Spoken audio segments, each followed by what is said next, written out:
Okay, so the chapter of chemical bonding. This is slightly a bigger chapter. What is a covalent bond? What is ionic bonding? What is metallic bonding? And what are intermolecular forces? Okay, covalent bonding will be the bond. How is a covalent bond formed? Covalent bond is sharing of electrons. That's correct.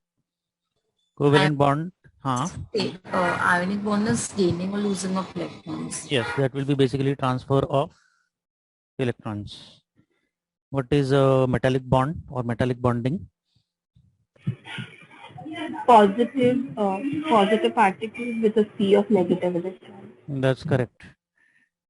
Okay, these atoms of a metal will be arranged in a regular pattern. So that is going to be a metallic bond or metallic bonding. Then intermolecular forces. These are the forces between two different molecules or all the molecules that are present in a vessel or a container. We are going to come across one more type of bond, which example we have done, but we have not discussed that. This type of bond is known as dative bonding.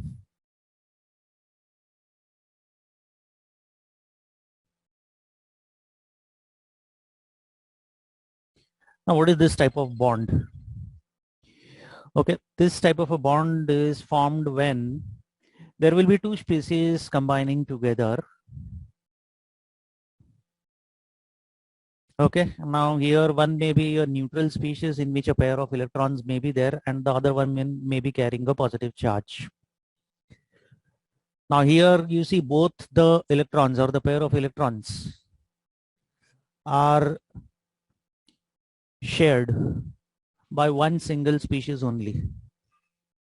Okay, so here say for example we are having here ammonia NH3. This is the structure of ammonia.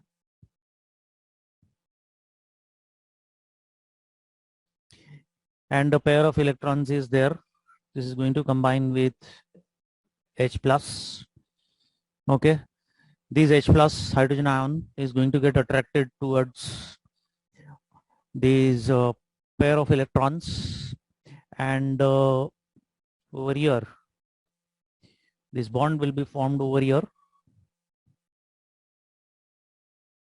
This is going to be NH4. This whole thing is going to carry a positive charge. It means this positive charge of H or H plus is getting distributed amongst these entire NH4 unit.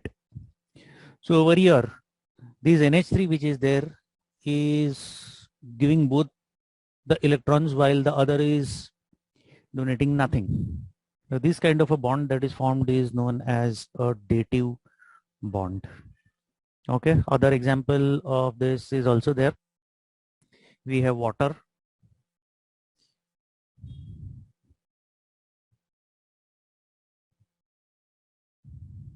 H2O is there. There will be two pairs of electrons that oxygen is going to have, and plus there is going to be H plus. This is going to combine together. It is going to become H3O plus. This is nothing but hydronium ion. And this again over here is going to carry a positive charge. Okay. So that was the another kind of bond. So that I was have there. a doubt. Yes. So in the first example, I understood that there's one pair of electron. So H plus one. See the simple configuration of oxygen, because we have to see the electronic configuration. Configuration of nitrogen is 2,5. 3 of the electrons are being shared with these 3 hydrogen atoms. These 3 hydrogen atoms which are there, 1, 2 and 3, they are sharing 3 electrons of nitrogen. So one pair of electron is remaining. The electronic configuration of oxygen is 2,6. So out of that, 2 of the electrons are being shared with the 2 hydrogen atoms. So total, how many electrons will be remaining unshared, which are lone pair of electrons? There will be 2 pair of electrons. There over here, this H plus comes from an acid like HCl. That is going to combine with H2O. It is going to produce H3O plus, which is hydronium ion. And obviously this is NH4 plus, which is ammonium ion. Okay. Any other question? Understood. Okay. So formation of all these, I will send you the link where all the formation of all of these molecules is concerned. Hydrogen, chlorine, hydrogen chloride, methane, water, ammonia, and oxygen. Okay, only the outermost shell electrons will be shown. Then bond angle also will be considered over here in this particular topic. Okay, so CH bond is 109.5 degrees, which is going to form a tetrahedral structure. Okay, while in case of H2O, the bond angle is smaller. Okay, in terms of three-dimensional structures also we will be able to show. I'm going to show you both of these structures, that is of methane CH4 also and for H2O also.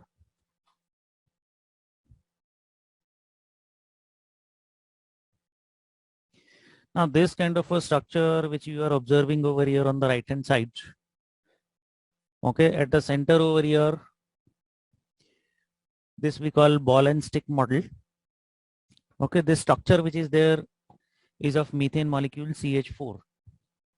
This type of a structure which is there is known as regular tetrahedron or simply tetrahedral structure. And the bond angle between this is about 109.5 degrees. Okay, each one of these bond angle which is there, even this also is going to be, and even this also, between these both also. The bond angle is 109.5 degrees in terms of 3 dimensions. Okay, this is regular tetrahedron or a tetrahedral structure. Here all 4 hydrogen atoms which are there, okay, the bond length, etc., the bond angle, everything is equal because the other 4 atoms are the same ones. In case of water molecule, there are 2 hydrogen atoms. You can see over here, these are the 2 hydrogen atoms bonded, this one and this one. While the other 2, these both structures that you see, they are these lone pair of electrons. Now these lone pair of electrons, they will have greater amount of repulsion, so they are going to push this angle between lone pair of electrons and hydrogen to the greater extent. Because of this reason here, this angle which is there, this angle is reduced from 109.5 to 104.5 degrees. This explains why the bond angle in case of water is not 109.5 degrees. Otherwise, for a regular molecule like methane CH4, the bond angle is going to be 109.5 degrees.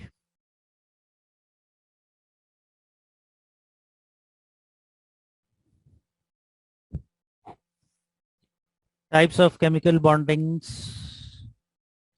I have already explained you all of these things. Okay, you can just go through all these things, ionic bonding and all this. This is the repetition of last year, transfer of electrons, sodium chloride ions. Even you have drawn the structure of these dot cross diagrams. All these things are very common. Magnesium oxide, transfer of 2 electrons, calcium fluoride, Again, transfer of 2 electrons to 2 different fluorine atoms. These are very simple examples that you can work out. Covalent bonding is formed by sharing of electrons. You can just go through all of these things, which is already discussed in the previous year. Formation of water, formation of ammonia, hydrogen chloride. I'll send you the link also of our previous year's recorded class. So these are just going to be the same thing. Boron trifluoride, BF3. Then sulfur hexafluoride, SF6. These are the structures which you can draw when you are again reviewing the video. Sulfur dioxide is there. Tetrachloromethane and other all structures also you can draw. Multiple covalent bonds. Oxygen here double bond is there. Nitrogen will be triple bond. Okay, here carbon oxygen double bond is there with 2 atoms. This is molecule of ethene, carbon double bond. Triple bond between nitrogen, carbonyl chloride. The structure also you can draw for practice. Coordinate bonding, dative bonding also I have explained you today itself. Okay. Formation of ammonium molecule. Then formation of Al2Cl6. This structure also you can go through that. Okay. These structures you can try out drawing. I just want you to go through after clear all these pages and whatever these diagrams which are there, that when you review the video, you can draw them. Just go through all these pages. If you have any questions, we will discuss them.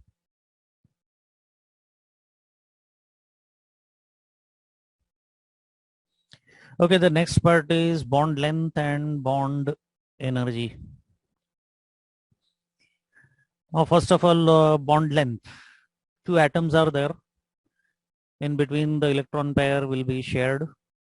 So the distance between both of these atoms, that is measured in nanometers.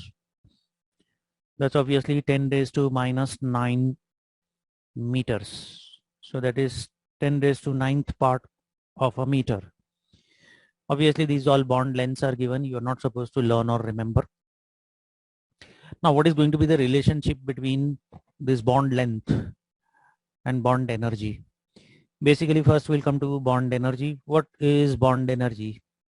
It is the bond, it is the energy that is required to break the bond for 1 mole of these bonds.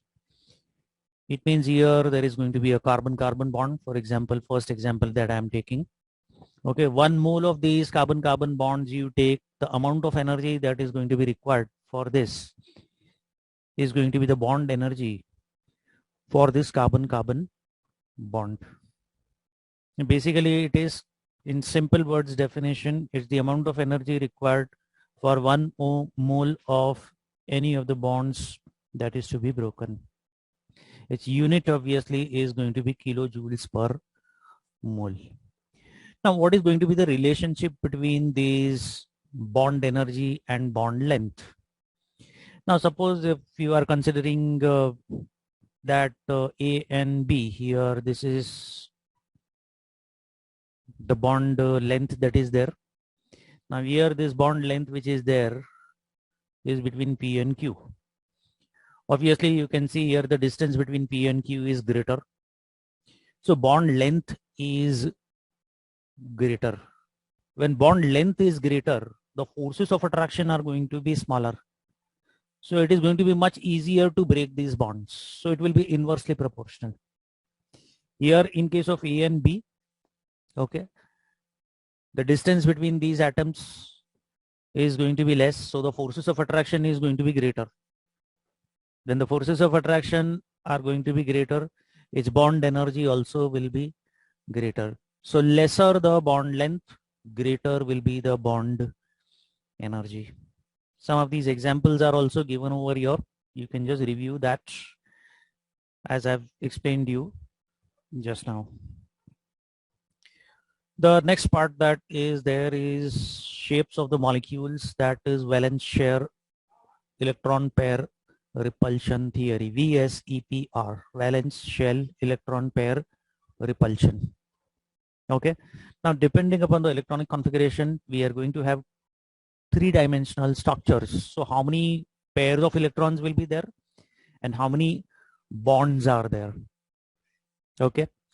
So that is pairs of electrons will be between two different atoms or two or more atoms, and lone pair of electrons.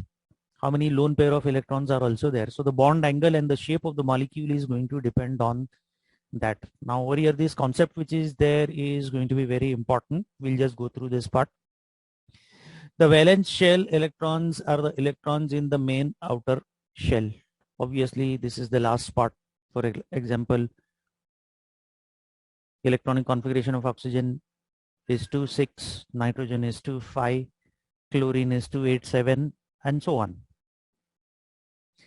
Pair of electrons repel each other because they have the same charge. Because of this, the distance between them is going to be maximum. Same charge is there. A lone pair of electrons repel each other more than the bonded pair of electrons. This is obvious from the last two examples which we have done a few minutes back. That was ammonia molecule, water molecule, methane molecule. All these examples sometime back I had discussed. Repulsion between multiple and single bonds is treated as same for repulsion between single bonds. Okay. Multiple bonds. For example, here we have taken here methane. Okay. These are multiple bonds. So here the repulsion is going to be there. So this bond angle is going to be in such a way so that maximum, because these electron pairs are there, they are going to repel. That's why the bond angles will be adjusted and the shape of the molecule is going to be adjusted in such a way so that these bonds are going to acquire that kind of a shape. Repulsion between pairs of double bond is greater. So when there is a double bond, obviously there are going to be 4 electrons. So in that case, the repulsion is going to be greater. The shape of the molecules can be deduced using this theory with most stable shape, which minimize the forces of repulsion. I've already explained to you these examples. Water molecule, I've sent you that diagram also. Working out the shape of the molecules. These all diagrams which are there, you will review them. I've given you this methane molecule, ammonia molecule, the bond angles also. These bond angles, if you remember, it will be better. Okay. So these all shapes of molecules which are there. Obviously the top ones, these ABC, not the colored examples which are there. These examples, you will try them on your own and try to work out or try to figure out what could be the shape of possible molecules. First, what you are going to get is you are going to get the electronic configuration of the central atom and the other atom with which it is bonding, forming the bond. For beryllium, it is BeCl2. You will get the electronic configuration of beryllium. Work out the electronic configuration of chlorine and then try to work out the shape. Usually when 3 atoms are going to be there, the shape is going to be linear. For example, carbon dioxide. Other examples, dot cross diagrams, quite simple. You can work them out. It is just the repetition of previous year's class. BF3, this is the 3-dimensional structure. All these structures you will draw when you review the class. Carbon dioxide is a linear molecule. Obviously here, if you check this out, the angle between this is going to be 120 degrees. This angle obviously is going to be 180 degrees. You'll draw all of these structures. Phosphorus pentafluoride. This structure is also simple. This triangular part which is there, 3 fluorine atoms, they are in one plane. One fluorine atom goes on the top and one fluorine atom goes on the bottom. You'll draw this structure. The next structure is SF6 sulfur hexafluoride. Okay. So the 4 structures which are there, they will be in one plane, while the other 2 fluorine atoms up and down. they will be in the other plane. You're going to draw the dot cross structures, all of these as practice examples.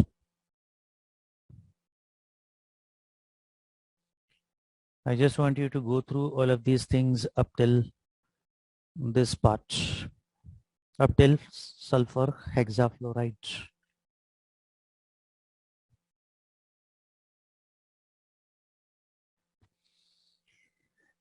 Now the types of bonds, especially this part we are going to discuss for organic molecules, carbon, hydrogen, hydrocarbons. Basically it is going to be two types of bonds are going to be there. That is going to be, this is the symbol for sigma bond, and this is the symbol for pi bond. Okay, now for this we will consider the s and p orbitals. Okay, the s orbital obviously is spherical in shape. The p orbital is dumbbell shaped. Now any s orbital which is there, it is going to have 2 electrons. So if these 2 electrons are there, the opposite spins, I can show these 2 electrons like this.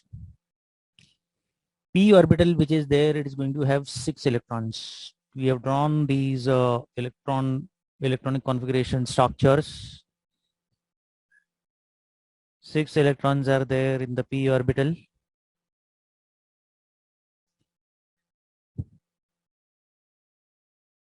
The 3D orientation in space for s and p orbitals is going to be like this. As I've said here, the s orbital is spherical in shape and p orbital is dumbbell shape. Dumbbell shape means here this is one part. This is a 3-dimensional figure. Okay, this is in one plane, and the third part that I'm showing over here is this part is going inside and this part is coming out of the plane of the paper. Basically, what do all these things mean? It means that these electrons which are there, they are not traveling in a fixed particular orbit. These spaces that are being marked, okay, we call them electron density. It means there is maximum probability of finding electron in this particular space. Now these s and p orbitals, these electrons which are there, when they are going to combine together, when these molecules are being produced, when the bonds are formed, at that time these orbitals are going to combine together. Okay, the first kind of hybridization, this process is called basically hybridization. Okay, so the first kind of hybridization that I'm taking over here is sp3 hybridization. This kind of hybridization is present in alkanes. The second kind of hybridization that is there is sp2 hybridization. This is going to be there in alkenes. And one s and one p orbital, sp hybridization, which is there, it is going to be in alkynes. Obviously, this is a single bonded compound that is saturated. This is double bonded, and this is going to be triple bonded. Now, how this combination of orbitals is going to take place? Okay, first we are going to consider here sp3 hybridization. So this is here, this is s and s orbital combination. This is very simple. Spherical hydrogen molecule is there. Both of these s orbitals will be spherical in nature. The molecular orbital in hydrogen molecule is straight away, they both will combine and the s orbitals will overlap. So there is only one sigma bond over here. Remember here, sigma bonds which are there, they are much stronger as compared to pi bonds. Whenever sigma bonds are involved, the bonds are going to be stronger. When these sigma bonds are there, the bonds are stronger. It means it is going to require more energy to break those bonds. So these kind of molecules which are there, they will be comparatively less reactive. While the pi bonds which are there, okay, these molecules which are there, the bonds that are formed, they are going to be comparatively weaker. Okay, because the overlap is in such a way that the strength which is there here, pp overlap is there, this bond that is formed, two p orbitals are combining together.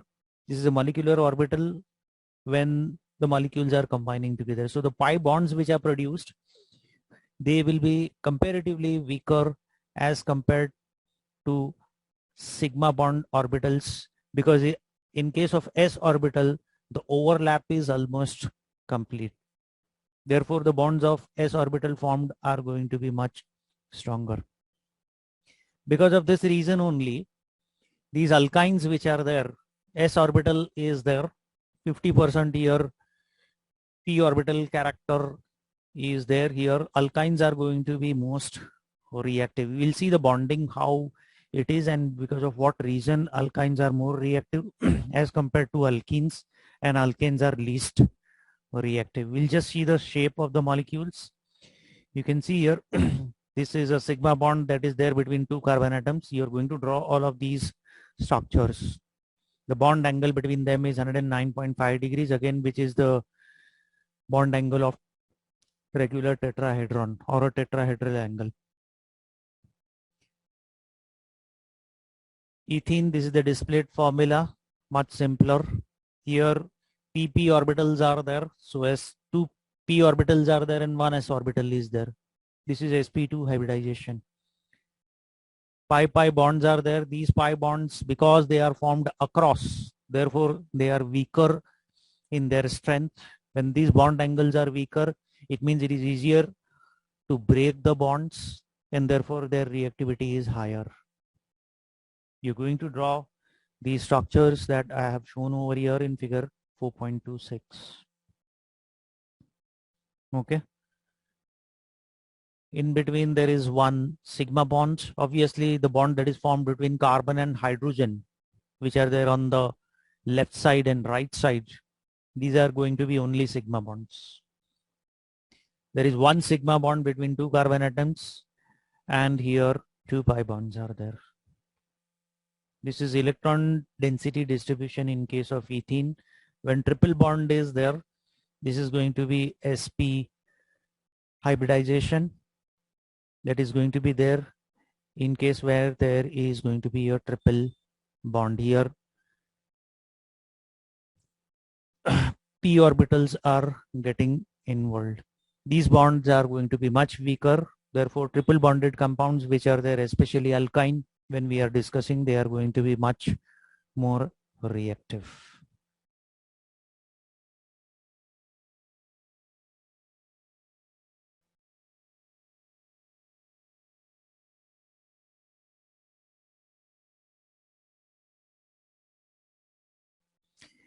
Okay, metallic bond, as we have started here in the beginning of the class, there are positively charged ions in which the sea of delocalized electrons are present. Because of these delocalized electrons, delocalized means they can move around anywhere in the structure of that metal. Therefore, these are good conductors of heat as well as electricity. Okay. Properties of metals, you can read through all these things: good conductor of heat, electricity, and so on.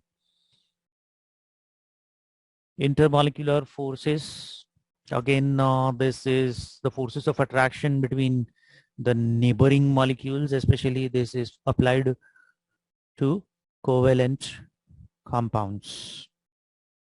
The comparative strengths of forces of strength between the relative forces of strength are given between different kind of bonds. Okay, bond strength that is given, that is the energy required to break 1 mole of the substance. You can see here in a case of ionic bonding, it is maximum 760 kilojoules for 1 mole in case of sodium chloride. This is a covalent bond between O and H. In case of water, the amount of energy that is required is 464 kilojoules per mole. For hydrogen, it is 20 to 50. Permanent dipole force. This we will discuss in the next class. Okay. Then the other kind of forces which are there, that is instantaneous dipole, ID forces.